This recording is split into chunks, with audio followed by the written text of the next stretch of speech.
धुले के नेवाड़े गांव के लोगों का सड़क न बनने पर चुनाव बहिष्कार का ऐलान। धुले जिले के शिंदखेड़ा तालुका में स्थित मौजे नेवाड़े के ग्रामीण सड़क निर्माण में हो रही देरी से नाराज हैं।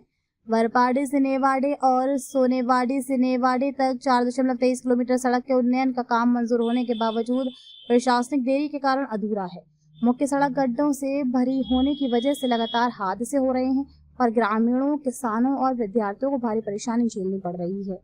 इसी मुद्दे को लेकर आज बड़ी संख्या में महिलाएं और छात्र जिलाधिकारी कार्यालय के बाहर पहुंचे और जोरदार नारेबाजी के साथ प्रदर्शन किया। ग्राम सभा के लिए गए प्रस्ताव के अनुसार अगर सड़क का काम तुरंत शुरू नहीं हुआ तो ग्रामीणों ने आगामी सभी आम चुनावों पर सामूहिक बहिष्कार का ऐलान किया है। शिवकांत देवदास साळुंखे, राहणार नेवाडे, तालुका शिंदखेडा, जिल्हा धुळे। सरपंच मी माझे सरपंच आहे 17 पासून। विषय असा आहे तर आमचा सोनेवाडी आपला आमडते ते नेवाडे गाव हा 1.5 किलोमीटरचा रस्ता मुख्यमंत्री ग्राम सडक योजनेमधून मंजूर होता आणि सोनेवाडी पाटात नेवाडे गाव हा 3 किलोमीटर रस्ता, असा 4.5 किलोमीटर रस्ता आमचा मंजूर असताना 2 वर्षापूर्वी काम चालू झालं आणि भर पावसामध्ये शेतकऱ्यांना पिकं उपडून काढावं लागली। त्यांनी साईड पट्ट्या केल्या तरी शेतकऱ्याने आमचं तिथं सर्व पिकं काढून घेतली, त्यांना रस्ता मोकळा करून दिला, रस्त्याचं काम चालू झालं। पण भविष्यामध्ये काम चालू झाल्यानंतर खडीकरण वगैरे झालं, मुरुम टाकायचा टाईम आला तोपर्यंत कॉन्ट्रॅक्टरचं काय झालं ते काही आम्हाला बी समजलं नाही, गावकऱ्यांना कोणाला समजलं नाही। तर त्याची तात्काळ चौकशी शासनाने करावी ही आमची सर्वांची मागणी आहे।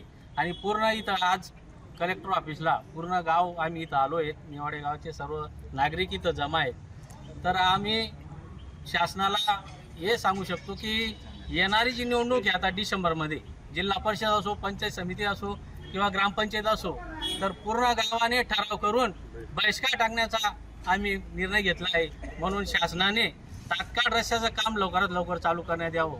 कारण की आमचं जर कोणी रात्री बेरात्री आजारी पडला असेल त्याला दवाखान्यात घेऊन जायला बाहेरून गाडी येत नाही, कारण की रस्ता खराब आहे। आमच्या इथं जे शाळेच्या पोरांना एसटी बस सुद्धा आमच्या गावाला टाईमावर येत नाही, कारण की रस्ता इतका खराब झाला आहे। तर त्याची जे कॉन्ट्रॅक्टरने काम घेतलं होतं तात्काळ त्याची चौकशी करण्यात यावी की त्या कॉन्ट्रॅक्टरने काम का थांबवलंय। त्याच्यामुळे शासनाने याच्यात दखल घेऊन आम्हाला लवकरात लवकर काम आमचं मार्गी लावा हीच आम्ही शासनाला विनंती करणार आहे।